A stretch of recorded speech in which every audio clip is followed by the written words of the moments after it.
Guys, so as you can see, we're trying out some new audio. Hopefully the audio sound is a lot better than what it previously was. You don't hear a lot of knocking around because I'm using a wireless transmitter now. I was using a shotgun mic, and of course after a couple of uses they become loose in some of the joints and they get to a point where they can't record sound without wiggling as you move it around, or as you're trying to capture a scene. Have a hard time being able to capture that without any excess sound. So like I said, I always want to bring you guys best quality possible, and that's what we're doing today. So, but that's not what today's video is about. Let's go ahead and get into it.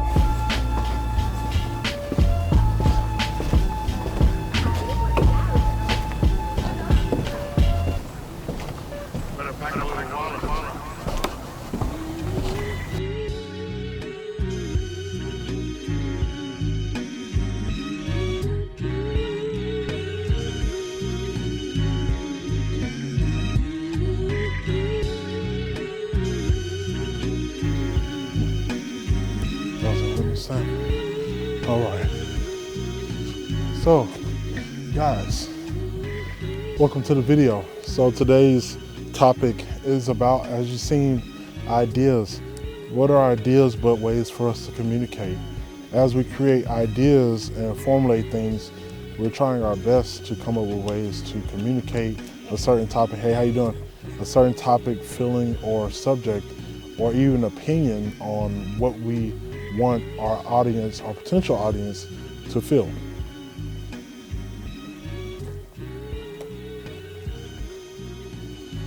Now, with our ideas, first ideas start out by thought, then they come into existence by execution. But what I really want to talk about today with you guys is the vulnerability of having ideas and the vulnerability of creating ideas and bringing them to fruition.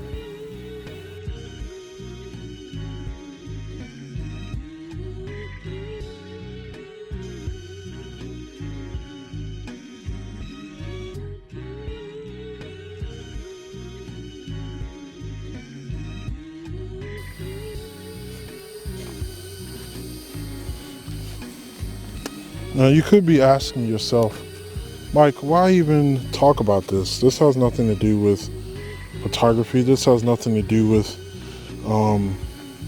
what you normally post, so why even bring this up? Well, that's a great question. A lot of things on this channel, I've told you guys I wanted to bring you guys videos that weren't just based on photography. I wanted to bring you guys videos that triggered thought, that showed deeper meaning to not just myself, but others around me. And ideas definitely have something to do with photography, and not just with photography, but why have an idea? Well, anything in creation normally will also want to create.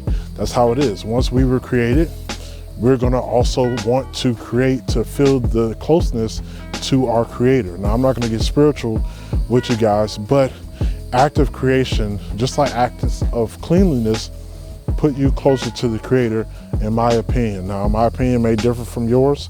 That's okay. We're here to have different opinions. That's totally fine. But why have an idea, especially when it comes to photography? Well, everything under the sun has already been done, but the difference in your idea or what you're trying to do versus what somebody else has done is your own personal experiences. You get to place your own personal experiences in your ideas, and therefore you get to execute those onto the things that you are trying to do. So that's why we have ideas. And what I'm talking about today is the vulnerability of having those ideas, the vulnerability of it, and really just the cease to really ask ourselves, why do we feel that we need to protect our ideas? Where does that come from?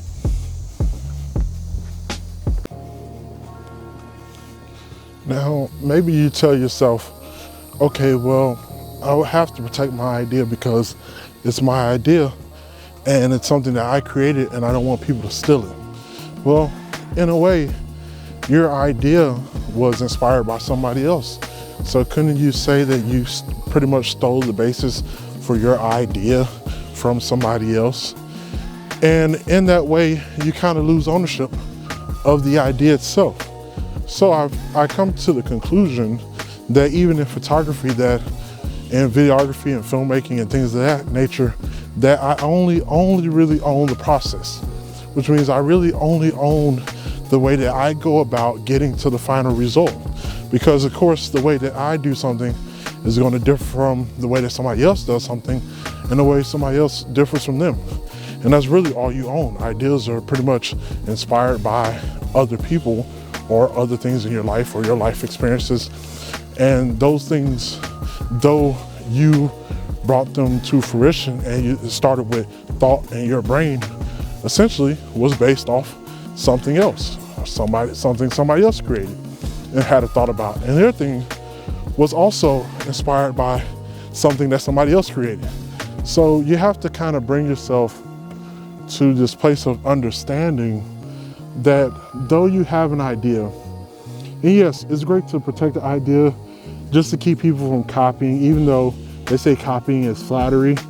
In a way, it also can be very debilitating. So in order to keep yourself from those with less thought process skills and abilities, yes, I understand that you would want to protect something that you are thinking in order to make sure that you can bring it to fruition. But I believe that the focus really should be on protecting the process, protecting how you got to that point, protecting the final result. Can also give way to letting go and really just enjoying the process of creating, of making ideas. And you want to make sure that you can fall in love with the journey more so than the destination and even the start.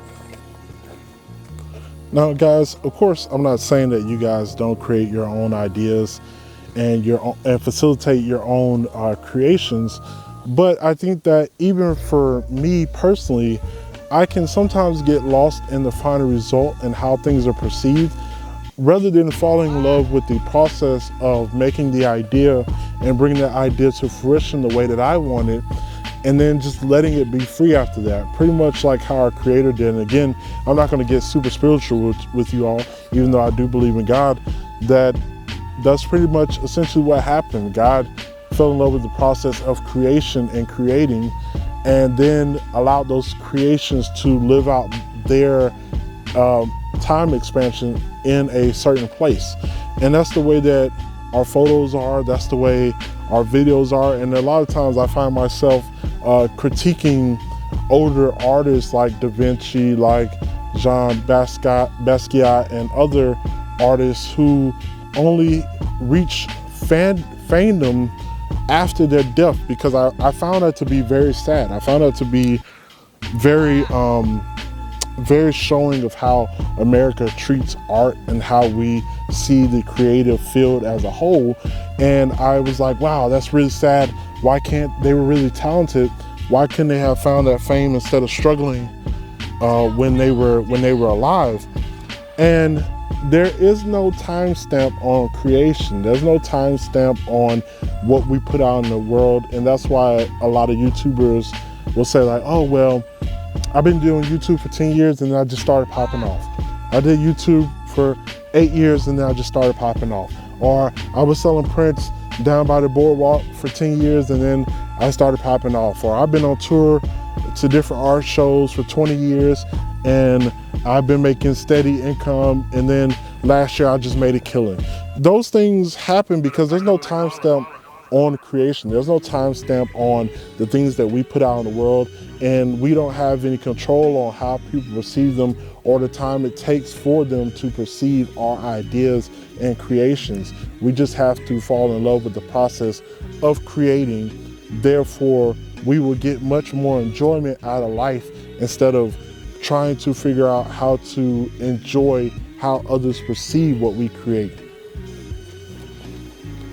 So guys, all I wanted to say was just go out there and create, man. Just fall in love with the process of creating, with the process of making ideas and collaborating and feeding off others, and really just fall in love with the process of creation.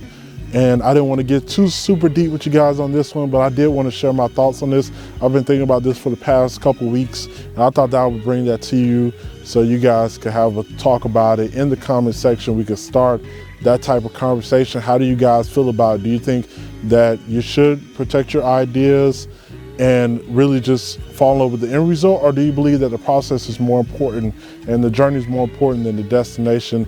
Comment that down below. As always, guys, I want to thank you guys for checking me out. Make sure you check the Instagram at Oni Photos. That's ONI Photos on Instagram, and my Instagram Portraits by Mike P. Make sure you're checking those Instagrams. I got great work coming to you guys. My street photography website is going to be up soon. My portrait website is already up. It's down in the description. So guys, make sure you're checking those out for work coming up. I got a lot of things coming. I'm going to be selling prints soon. So make sure you guys are tuned in for that as well. I want to thank you guys so much for tuning in. Please like, comment, subscribe on the video. Share the video if you thought it was helpful to somebody near you or in your area. And I want to thank you guys again, man. And like always, I'll see you guys on the next one, man. Peace.